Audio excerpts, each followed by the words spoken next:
How many students in here have seen someone get hurt by another student, or someone been called a name, or somewhere where someone was unkind and unfair and victimized someone? How many people have seen that in the last week? How many people saw something today? How would you feel if you were being bullied and somebody like Tierra was being a bystander, like watching you get jumped over and over again and somebody just standing there? How would you feel? I would feel like if she was my friend, why would you just stand there and not be a friend instead of going and tell somebody, just stand there looking, you're not being a friend like that?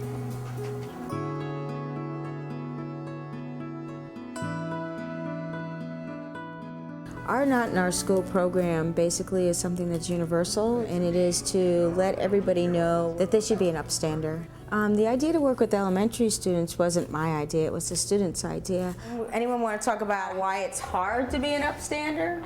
And what we can tell the kids? Because I think the biggest struggle that we heard from the students was it's really, really hard. Really the turning point was we read an article in the newspaper. 2 elementary students had attacked a special needs student. And then students started sharing their elementary experiences, which were really shocking. Well, when I was here a few years ago, me, Michael, and Janae was all in the same class.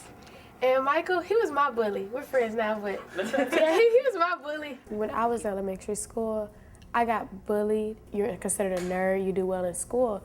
And I was jumped a lot. I was thrown in a trash can. I was blessed that I had a really good grandma, and I'm glad that I did have her at home to go and talk to and share with, because it was really hard, and I don't want any other child to have to go through that. Go ahead, here. What you gonna do next? You ain't do my homework last night. Oh, Why you ain't do my homework? I'm sorry. You need to do my homework. Stop. Y'all need to stop. You need to stop before I go tell the principal. I've seen that students really set the tone in a school building, and they can turn an entire school around by just actions. Actions speak louder than words, and a lot of times as adults we say a lot of words and then we don't always live the actions that really go with the words. And what I've seen through our Facing History groups, not only have they changed as people, but they've been like a wave that has changed this school. Cardi, are you okay? No. Come on, let's go. Let's go to the office. Let's go to the office.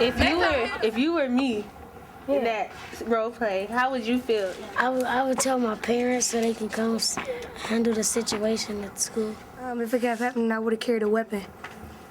You guys really don't laugh at that, because that's actually one of the reasons why we're here, because that does happen. People don't like getting picked on, and when they feel no one, you said she might feel helpless, defenseless. Well, after they feel that nobody is there to help them, a lot of times they do carry a weapon. What touched me really most was when a girl said she would bring a weapon to school, because I know how it feels when you get so fed up and you just really want to bring something to school. When I was able to tell them that's not the way to go, do not bring a weapon to school, I really felt I was making a difference then. If it's a lot of upstanders like you guys, I know y'all gonna be upstanders, that'll stop that type of thing, then the people that are being bullied won't feel the need to carry a weapon, because they know someone's there to help them or someone cares to help them.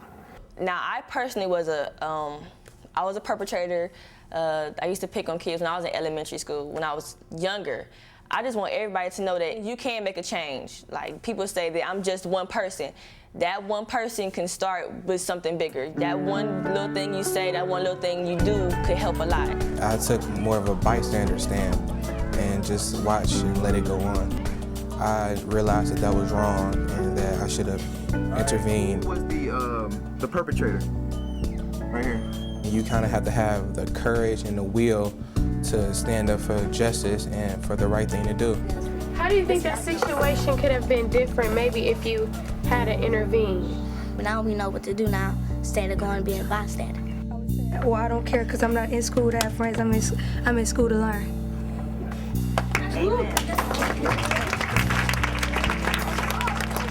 I feel like I made a difference, because I know when I was talking to some of the kids when we were drawing, a lot of them said that they don't want to bully anymore. They see now that it really can hurt people. Stand there right here. Mm-hmm. Okay.